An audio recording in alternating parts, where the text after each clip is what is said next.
안녕하십니까. 한자는 표음자이다. 우리가 알지 못하고 있던 사실입니다. 그러면 어떻게 한자가 표음문자가 될 수 있는가? 그걸 알려드리겠습니다.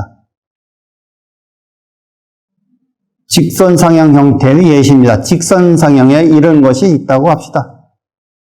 그러면 우리는 차이점이 보이십니까? 눈을 크게 뜨고 한번 보아주십시오. 저는 첫 번째 것을 직선이라고 붙이고 싶습니다. 직선상형이 직선이다. 두 번째 걸 잘 보시면 끝부분이 살짝 굽어져 있습니다. 그래서 이것을 직직곡이라고 명칭을 부여했습니다. 세 번째 것은 직선이면서 곡선입니다. 살짝 굽어져 있죠. 그래서 직선상형의 곡선이다. 그래서 직곡선으로. 그리고 네 번째를 보시면 우측에 살짝 파형이 있습니다. 그래서 이것을 직곡곡이라고 하였고, 그냥 다른 말로는 직파형이라고 볼 수 있습니다. 그리고 마지막 거, 다섯 번째는 끝부분을 잘 모아주십시오. 끝부분이 날카롭습니다. 그래서 지게선입니다. 여러분은 한자가 상형의 끝의 종합예술입니다. 끝부분을 잘 모아야 한다는 것이죠. 그런데 우리는 이런 것조차 생각하지 아니했다는 것입니다. 이러한 문자를 보겠습니다. 여러분이 알고 있는 문자이죠. 자, 이것은 이렇게 되죠. 이, 인, 모, 운, 원이 됩니다. 여러분이 보시기에 여러분은 여기에서 이 상형에 대해 섬세하게 생각하지 않으실 것입니다. 다 동일하게 보입니다. 그런데 저는 여기에 많은 차이가 있다고 생각을 합니다. 즉, 두의 상형을 다르게 써야 한다는 것이죠. 즉, 어진인을 보면 우리는 두이에 사람인변이 붙어서 인으로 표현된다고 생각하고 있습니다. 그게 아니고 이의 상형이 다르기 때문에 인으로 표현되는 것입니다. 여러분이 잘못 알고 있는 진실이죠. 불편한 진실입니다. 그러면 직선상형 중심의 형태 도출을 하여 보겠습니다. 즉 상형 문자에서 상형을 어떻게 도출하는가를 보겠습니다. 앞에서 말씀드린 대로 직선상형은 세 개가 조합이 되죠. 첫 번째 것은 무엇입니까? 한일이고 세을, 갈고리, 권이 되죠. 이것은 직선, 곡각선, 애곡선으로 표현이 되고 일, 을, 월이 되고 여기서 파생되는 놈들은 일열, 율, 을, 월이 됩니다. 그러면 어떻게 형태를 도출할 것인가? 이것이 신의 한수이고 우리 선조들의 지혜라고 볼 수 있습니다. 형태를 도출하여 보겠습니다. 직선상형이 중심이니까 직선은 그대로 내려옵니다. 잘 보아주십시오. 우리 조상들이 지혜가 보이는 면입니다. 그러니까 직선상형이니까 직곡 하면 무엇이 될까요? 직곡선이 됩니다. 직곡선. 직곡선은 을이음가를 그대로 가져오죠. 그리고 직예선이죠. 지게선. 여러분이 앞에서 지게선의 형태를 보셨을 겁니다. 이것은 을이음가를 가져오죠. 을이음가. 그리고 우리가 앞에서 이런 것들을 보았지요. 얼은 무엇이 조합이었습니까? 알은 무엇이 조합이었습니까? 이런 것들. 즉 여기서 보면 일이 음계와 월의 음계, 즉 한일과 갈고리권이 조합으로 제시되어 있습니다. 그래서 이것은 직직에 곡이 들어가 있는 거죠. 그래서 직곡입니다. 직곡. 이것은 반일이죠. 반일. 이것은 얼갈이 중임이죠. 중임. 그리고 일의 반음이 됩니다. 그 다음에는 반을이죠. 이것은 을과 걸이 조합이 됩니다. 그러면 여러분이 예측이 가능하죠. 어떻게 조합이 될까요? 이것은 보시다시피 직곡, 곡이 됩니다. 직곡, 곡. 그럼 이것은 반을이 되죠. 직곡은 직선이 파형 형태입니다. 즉 직선상형 중심의 형태 도출은 이렇게 5개가 도출이 되며 상형이 다르고 음도 다르다는 것이죠. 우리는 지금까지 한인을 쓰면서 여러분들은 생각을 아니하고 썼습니다. 지금은 최소한 5개는 우리가 구별하고 쓸 수 있어야 된다고 하는 것이죠. 그래서 정리해 보겠습니다. 이거 직선상형 중심의 기본 상형입니다. 상형. 그래서 다시 정리하면 이렇게 정리가 되지요. 형태가 이렇게 있습니다. 직직선, 직직곡, 직곡선, 직곡곡, 직예선입니다. 이것이 이제 선익으로 사용이 되면 이런 음가를 가지게 되죠. 일, 반일, 을, 반을, 을이 됩니다. 그런데 한자는 아주 특이한 속성이 있습니다. 하나의 문자를 가지고 먼저 쓰느냐, 나중에 쓰느냐, 선익이냐, 후익에 따라서 음이 달라진다고 하는 것이죠. 이것이 이제 후익으로 사용이 되면 이렇게 됩니다. 리을, 이응, 기역, 치읓, 미음이 됩니다. 이해가 되십니까? 즉, 여러분은 한일이라는 문자를 쓰면서 주의 경우를 들어보겠습니다. 한일이라는 문자를 쓰면서 일이 될지 리을이 될자는 순서가 정한다는 얘기입니다. 그리고 열, 이렇게 파생이 되죠.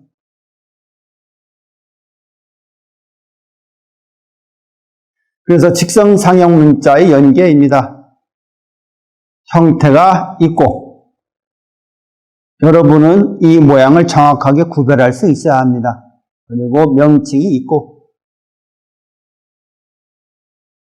그리고 선익으로 사용이 되면 이러한 음들로 표현이 되고 후익으로 사용이 되면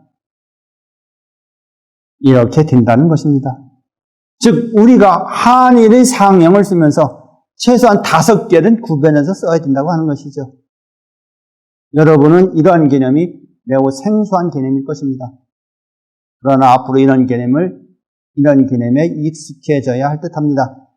직선상형의 해례, 즉 해례라고 하는 것은 우리가 쓰고 있는 한자를 어떻게 정확하게 쓸 것이냐, 표만자 원리에 입각해서 보겠습니다. 직직선과 직직선이 조합 아시죠? 이거에 방동, 장동이 되면 기본적으로 1이 되죠. 1. 그러면 이런 형태가 될 듯합니다. 이런 형태. 길이가 같아야 된다고 하는 것이죠. 두 번째로 광동선단입니다. 광동선단. 굵기는 같고 길이는 짧다. 그러면 우리가 지금 쓰고 있는 두이의 형태가 될 듯합니다. 두이. 두이는 이렇게 써줘야 한다는 것이에요. 직직선으로. 광동후단입니다. 후단. 뒤에 쓰는 것이 짧다. 즉 아래 것이 짧다. 이것은 어릴다 인자를 이렇게 써줘야 한다는 것이죠. 지금은 거꾸로 쓰고 있는 겁니다. 즉 의 것이 길고 아래 것이 짧아야 한다는 것이죠. 한자는 상형 문자이기 때문에 상형이 다르면 표음이 다르고 표음이 다르려면 상형이 달라야 한다는 것이죠. 즉 여기 제시된 것이 표음이 다르니까 상형이 반드시 달라야 한다는 것입니다. 직곡곡과 직직선의 조합입니다. 직곡곡 제시되어 있습니다. 끝부분이 파형으로 처리되어 있죠. 여기에 광동, 장동이 되면 바늘이 됩니다. 바늘. 여기에서 선광, 선단, 선광이 되면 바늘이 올이 되죠. 올. 여기서 선단이 되면 오가 되는 것입니다. 따라서 세 번째 모는 이런 형태로 써줘야 되고 여기서 미음은 우리가 특정해서 쓴다는 것이죠. 후광, 선단입니다. 자, 바늘이 후광이면 울이 돼요. 울. 여기에서 후단이 되면 운이 되죠. 그래서 이르다 운자를 해서 뒤는 이런 형태로 써줘야 된다는 것입니다. 즉 위에 있는 문자를 파형으로 써줘야 한다는 것이죠. 여러분에게 아주 생소한 개념입니다. 그러나 이 원리를 알고 나면 초등학생도, 유치원생도 능히 알 수 있는 내용입니다. 다만 우리가 생각하지 아니하였다는 사실에 마음이 아픕니다. 직예선을 아실 겁니다. 직예선. 끝부분이 날카롭지요. 그리고 직예선과 직직선의 조합에 광동, 장동이 되면 이것은 여러분이 을이 되죠. 을. 여기에서 선광, 장동, 즉 을을 선광하게 되면 월이 되죠. 월. 그리고 여기에서 선광, 후단이에요. 귀에 꽤 짰다는 것이죠. 그러니까 어진다 인에서 쓴 형태가 으뜸원에서 써줘야 한다는 것이죠. 여러분은 지금까지 한자를 쓰시면서 이런 섬세한 차이를 모르셨을 겁니다. 즉 이런 섬세한 표기를 통해서 한자의 표음을 알 수 있다는 것이죠.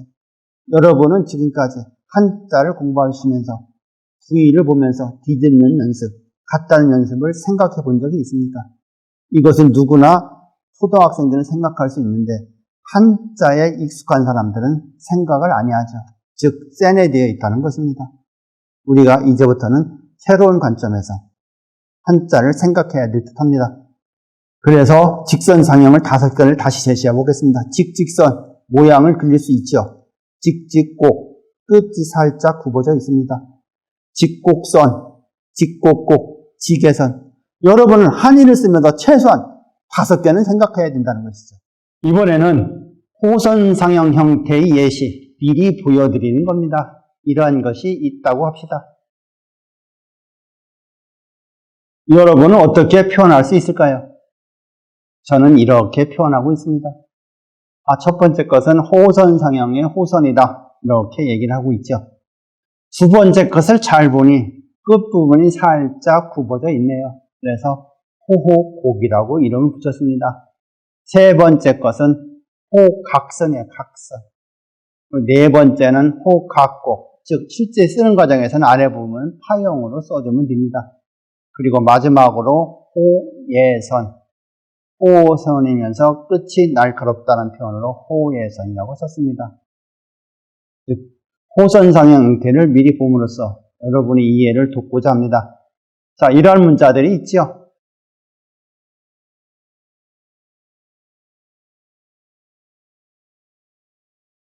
여기 아시다시피 기본적으로 사람인이 다 들어가 있습니다. 사람이.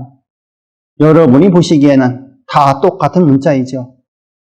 그러나 표만자에서는 이것들을 다 달리 쓴다고 하는 것이죠.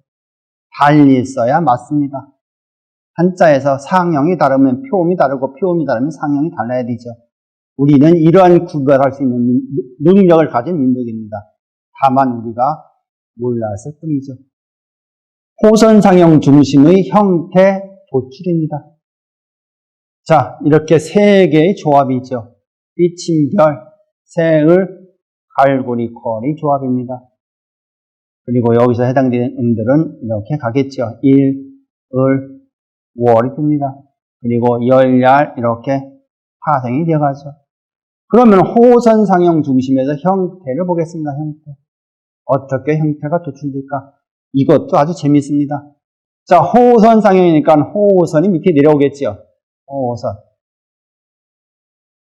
호선이니까 호를 찍고 이번에는 각을 찍습니다. 왜냐하면 곡은 이미 직선상형에서 한번 언급이 되었죠. 그래서 호각선입니다. 그래서 이건 을이 되죠. 을. 그럼 여러분 그 다음에 어떻게 도출하겠습니까? 이것은 당연히 이렇게 되겠죠. 호예선이 됩니다. 호예선. 이것은 호선이면서 어떻다? 끝이 날카롭다고 하는 것이죠. 그리고 앞에 하던 방식과 동일합니다. 원리 도출은 간단하죠. 얼, 알, 반일. 결국은 이것은 한일과 갈고리걸이 음의 조합이죠. 따라서 이번에는 호호의 곡이 갑니다. 호호의 곡. 그래서 호호 곡이 되면서 이의 음가는 반일이 되죠. 반일. 그 다음에는 어떻게 될까요, 여러분들? 여러분들 능히 할 수 있죠. 호가 곡이 되죠. 자, 을은 자 이렇게 올과 울은 이렇게 파생이 됩니다. 그리고 반을도 이렇게 되죠. 그러면 이렇게 조합이 밟겠죠. 호각 곡입니다. 호각곡. 호각곡은 반응이 되죠. 즉 호선상형 중심에서 5개의 형태가 우리 몸의 우리 문자의 조합을 통해서 이렇게 도출이 된다고 하는 것입니다. 이해가 되십니까? 이 원리는 너무 간단하죠. 너무 쉽죠. 다만 우리가 생각을 안 했을 뿐입니다. 따라서 이 5개가 호선상형에서의 기본상형이 되는 것입니다. 그래서 정리하여 보겠습니다. 이렇게. 그리고 형태는 5개가 제시가 되죠. 그리고 선익으로 사용이 되면 아시다시피 이렇게 됩니다. 일, 반일, 을, 반을, 을이 되죠. 그리고 후익으로 사용되면 동일합니다.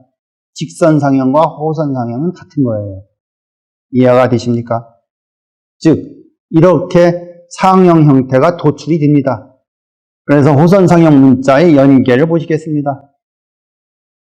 그래서 형태는 이렇게 가죠.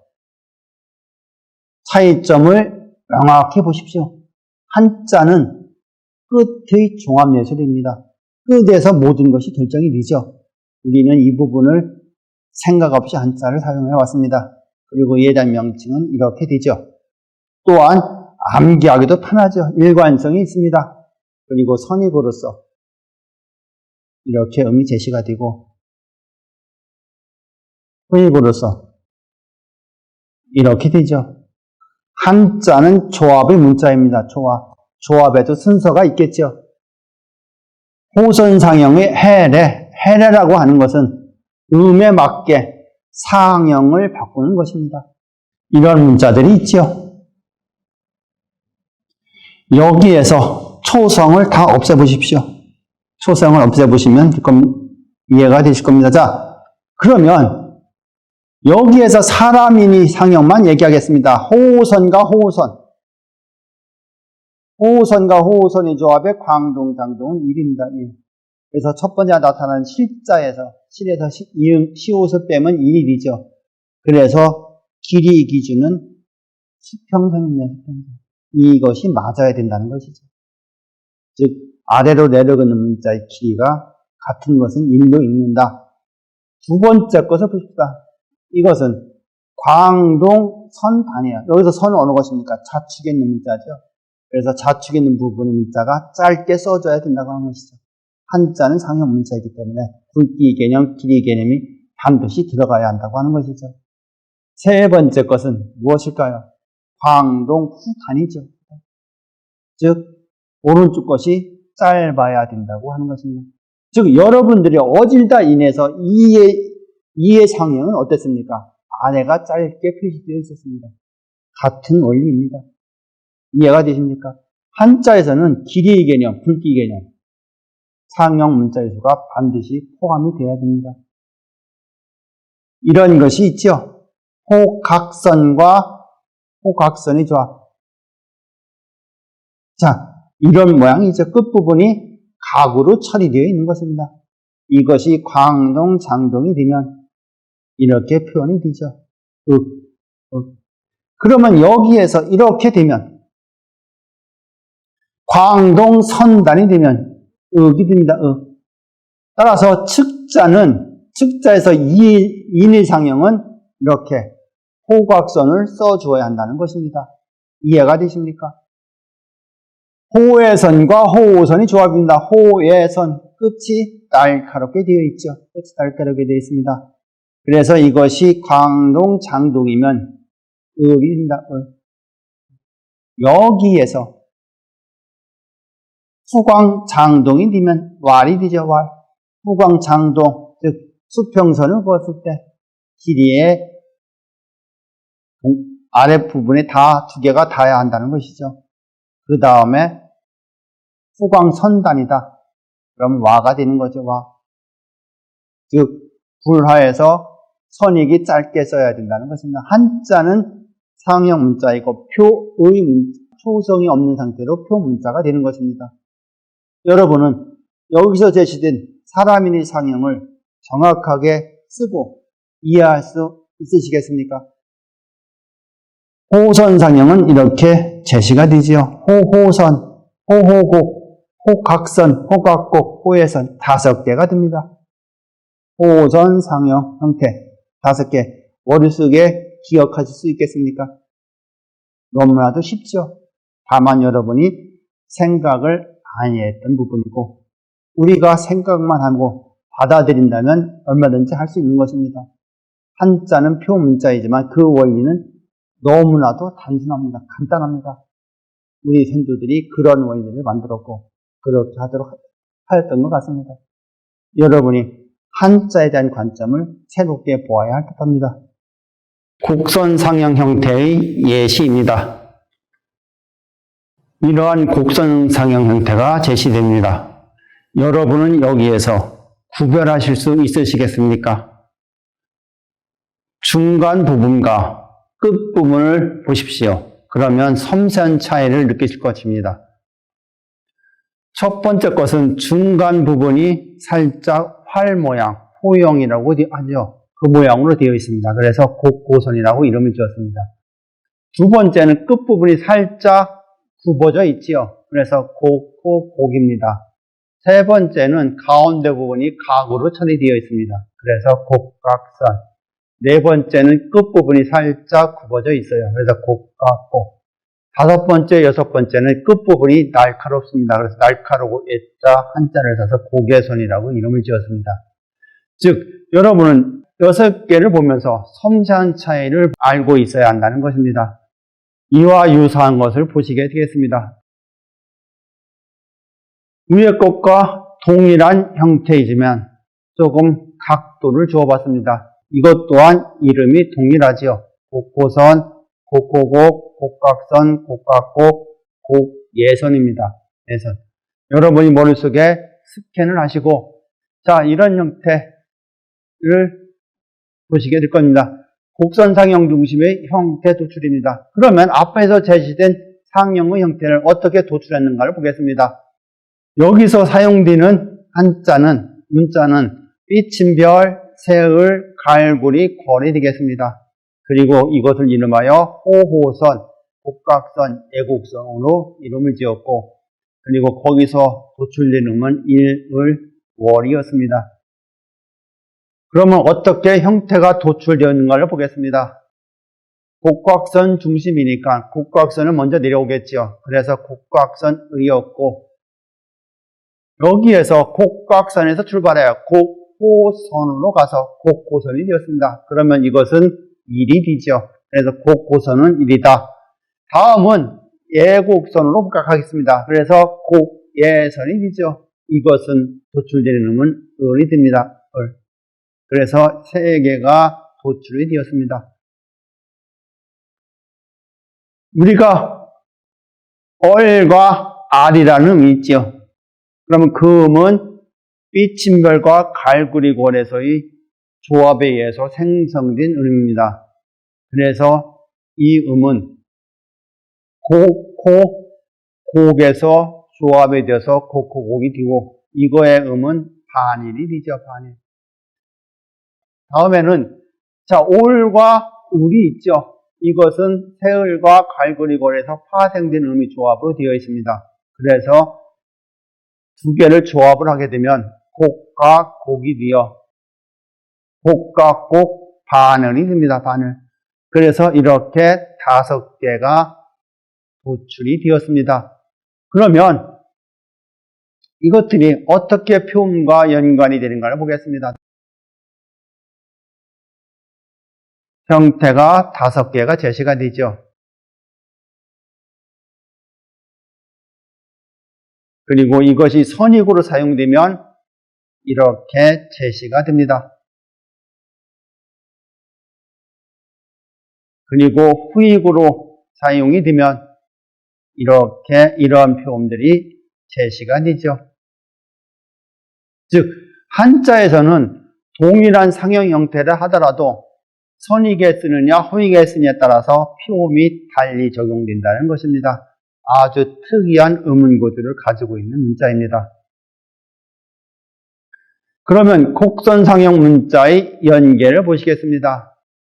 형태는 이렇게 제시되어 있죠. 그리고 이름은 곡고선, 곡고곡, 곡각선, 곡각곡, 곡예선으로 되어 있고, 이것이 선익이 되면 이런 음들이 되죠. 그리고 후익이 되면 이러한 음들이 될 것입니다. 따라서 상형과 문자의 연계를 통해서 우리는 표문자인 걸 알 수 있습니다. 따라서 곡고선을 쓰면 우리는 일이라는 생각을 가져야 됩니다. 나머지는 이와 동일한 원리가 적용되겠죠. 곡선 상형 형태의 조합입니다. 여기에 제시된 문자가 삿발뛰기 마예요. 그리고 쓰는 순서는 제시된 바와 같습니다. 그러면 이 첫 번째 문자를 잘 보아주십시오. 첫 번째는 곡구선과 곡구선의 조합의 기준은 우축입니다. 그래서 광동, 장동이 되죠. 그래서 이렇게 썼을 때는 음은 1로 표음이 됩니다. 자, 두 번째는 잘 보아주십시오. 이것은 곡구선과 곡구선의 조합입니다. 그리고 길이의 기준은 우축이죠. 그래서 선단이 됩니다. 선단. 그래서 선단은 2로 표음이 되죠. 세 번째 같은 경우는 광동 후단이 됩니다. 즉 뒤에 것이 짧다는 것이죠. 그래서 이것은 인으로 표음이 됩니다. 네 번째 같은 경우는 후광 장동이 되어 얄이 됩니다. 얄. 즉 후광동 장동이면 1인데 후광 장동이 되면 얄이 되죠. 얄. 그리고 다섯 번째 같은 경우는 후광 선단이 되어 야가 됩니다. 야. 그래서 지금 삿발뛰기 야가 이 형태로 써줘야 한다는 것입니다. 그런데 실질적으로 삿발뛰기만은 제 마음대로 쓰여져 있습니다. 그리고 마지막으로 후광 후단이죠. 후광, 즉 후익이 굵고 후단, 후익이 짧다는 얘기죠. 그래서 이것은 얀으로 표음이 됩니다. 즉 우리가 삿발뛰기 야를 쓰면서 제시된 형태대로 다양하게 쓸 수 있습니다. 그럼 다양하게 상형을 달리 씀으로써 표음도 달리 된다고 하는 것입니다. 지금까지 한자를 우리는 쓰시면서 이러한 규칙도 없이 마음대로 썼기 때문에 한자의 표음에 대해서 우리 서로 모르게 되는 것입니다. 한자는 표문자이니까 정확하게 써줘야 합니다. 따라서 한자는 상형 문자입니다. 그래서 상형이 다르면 표음이 다르고 표음이 다르면 반드시 상형은 달리 써야 한다는 것입니다. 예선 상형 형태의 예시입니다. 앞에서 직선, 호선, 곡선을 설명해 드렸고 이번에는 예선 상형입니다. 자, 이러한 상형이 있다고 합시다. 여러분이 보시기에 어떻습니까? 점점 날카로워져 가지요. 그래서 첫 번째 것은 무엇이 될까요? 날카로우면서 직선이다. 그래서 예직선이라는 이름을 붙여봤습니다. 두 번째는 호선이 되죠. 예호선. 세 번째는 끝부분이 곡으로 되어 있습니다. 굽어져 있다는 것이죠. 예곡선. 네 번째는 각으로 되어 있습니다. 예각선. 기억을 하실 수 있겠습니까? 즉 이러한 명칭을 쓰면 여러분은 머릿속에 이러한 상형을 기억을 해야 한다는 것이죠. 예선 상형 중심의 형태 도출입니다. 예선 상형에는 이렇게 4개의 문자가 사용이 됩니다. 그리고 새 을을 뒤로 돌렸습니다. 예선 상형. 그리고 이들이 명칭을 아시다시피 직직선, 호호선, 애곡선, 곡각선이 됩니다. 곡각선. 자, 그러면 예선 상형이 중심이니까 형태를 보겠습니다. 예선 상형이 중심이니까 예곡선이 되어오겠죠. 예곡선. 자, 그대로 가는 겁니다. 자, 어떻게 형태를 도출할 거냐? 예직선이 되죠. 예직선. 이 원리를 아십니까? 음은 뭔지 알 수가 없죠. 두 번째로 가겠습니다. 예호선이죠.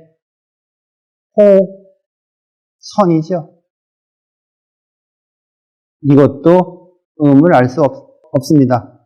세 번째를 보니 예곡선이 되죠. 그랬더니 자기 자신이 됩니다. 여러분은 의아하게 생각하시지만은 이 앞에 있는 내용들이 다 맞다는 것을 증명하는 것입니다. 이렇게 완벽하게 세팅이 되어 있다는 것입니다. 지금까지 여러분들은 직직선, 호호선에서 곡각선의 앞글자만 봤습니다. 두 번째 글자를 봐도 예직선하고 예호선이 나오죠. 동일하다는 거예요. 그럼 끝에 부분에서 두 번째 글자는 뭡니까? 이것은 이렇게 표현이 됩니다. 예각선이 되죠, 예각선. 음이 뭔지를 모릅니다. 그런데 우리가 앞에 있는 영상들을 유추해 보면 이러한 원리들이 도출이 되죠. 일, 열, 얄, 을, 율, 율, 을, 월, 왈. 따라서 앞에가 월이었습니다. 그럼 뒤 예각선은 무엇이 되어야 될까요? 예각선은 이것은 왈이 되어야죠. 왈. 이해가 됩니까? 자, 그리고 우리가 이런 것들이 있었습니다. 일과 을의 조합은 을이다. 그러면 예곡선의 월도 이렇게 분해가 될 수 있다는 거예요. 이렇게. 그리고 왈도 이렇게 분해가 될 수 있다는 겁니다. 얼마나 논리적입니까?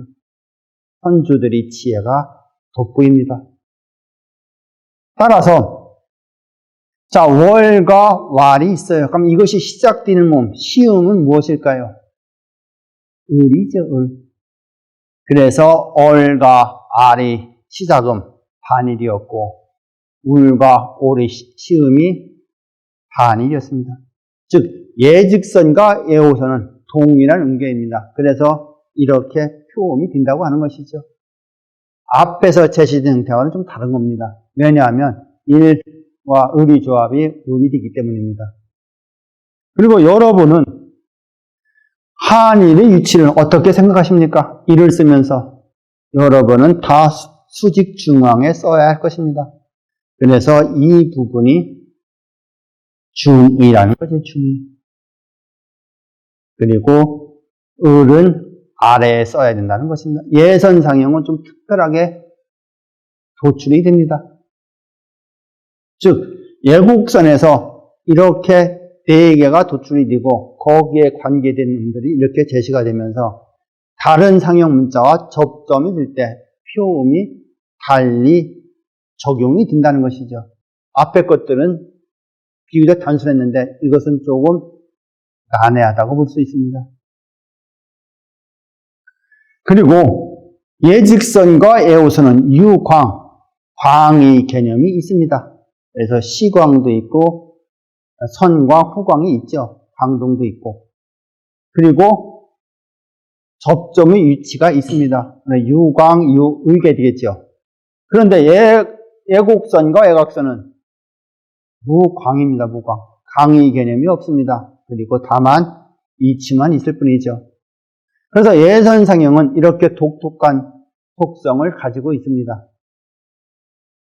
그래서 이것들이 선익으로 제시가 되면서 접점의 위치에 따라 이렇게 기본적으로 9개의 음들이 제시가 되죠.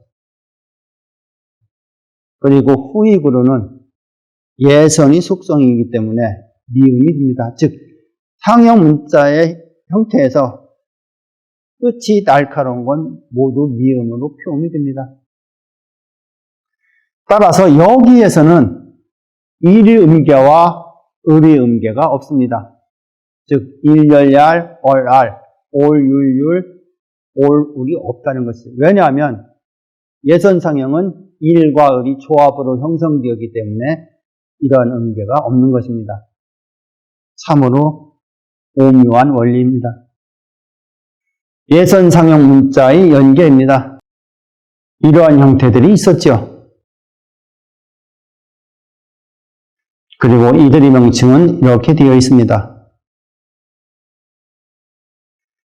그리고 여기에서 선익의 상하주, 하가 기본이 됩니다. 그래서 여기에 해당되는 음들은 이렇게 되죠. 그리고 예직선과 예호선은 이렇게 표음이 됩니다. 여러분이 조금 복잡하게 생각하실 수 있습니다. 그러나 생각할수록 너무나도 신기할 따름입니다. 그리고 이것들이 후익으로 사용이 되면 모두 다 미음이 된다는 것입니다. 예선상형의 해례입니다. 이런 문자가 있어요. 과와 와입니다. 과와 와. 자, 그러면 이것은 여기서 사람인의 상형은 어떻게 표현할 수 있을까요? 보시겠습니다. 앞에서 배운 것을 종합해 보겠습니다. 자, 호예선, 호선 상형에서 가지고 온 형태를 적용시켜 보겠습니다. 그러면 호예선과 호우선의 조합은 이렇게 되죠. 광동, 장동. 이렇게 해서 을이 되죠. 을. 후광, 장동이 되면 왈이 되죠. 왈. 그리고 여기에서 후광, 선단이 되면 와가 되죠. 즉, 제시된 두 개의 문자에서 호예선, 잘 보십시오. 호예선, 호선이면서 끝이 날카로운 거. 여기에다니 선익을 짧게 써야 된다는 것입니다. 그랬을 때 와로 표현이 된다고 하는 것이죠. 이번에는 자, 이런 문자가 있죠. 예호선입니다. 여러분이 호예선과 예호선은 글자가 바뀌었지만 정확하게 구별할 수 있어야 됩니다. 예선이면서 호선의 형태다. 그리고 호선이 조합. 여기에 제시된 두 번째죠. 두 번째. 그리고 여기에서는 위치가 존재하죠. 위치. 아래에 붙여줘야 되는 아래. 그리고 나서 광동, 장동이 되면 을이 되죠. 을. 여기에서 후광, 장동이 되면 왈이 되죠. 왈. 그리고 후광, 선단이 되면 와가 되는 것입니다. 즉 예우선을 쓸 때, 예우선을 가지고 사람인이 상형을 쓸 때 아래에 붙였으면서 선익을 짧게 써주면 된다고 하는 것이죠. 다음에는 예각선입니다. 예각선. 예각선 아시죠? 위로 오면서 꺾인 부분이죠. 꺾인 거. 각이 있는 겁니다. 이것도 아래에 붙여 써야 된다는 것입니다. 여기에서는 광이 굵기 개념이 없습니다. 그래서 무광장동이면 왈이 되고 무광선단이 되면 와가 되죠. 와. 즉 우리가 사람인이 상형에서 와로 표현되는 경우 세 가지 형태를 제시해 보았습니다. 그런데 여러분 예선상형을 어떻게 생각하십니까? 예선상형은 여러분은 이렇게 생각하실 겁니다. 굵기 비교가 용이하지 않고 또한 접점의 위치가 쉽게 이해가 되지 않을 듯합니다. 그래서 이 예선상형은 예의적인 경우에만 사용됩니다. 즉 글자의 수가 적은 경우에 사용됩니다. 많은 경우는 앞에서 제시된 직선상형, 호선상형, 곡선상형을 씁니다. 한자는 표문자이다에서 관련하여 저서입니다. 표만자 원리, 표만자 해례, 그리고 이에 대한 해설서. 이 점을 꼭 기억해 주십시오. 대단히 감사합니다.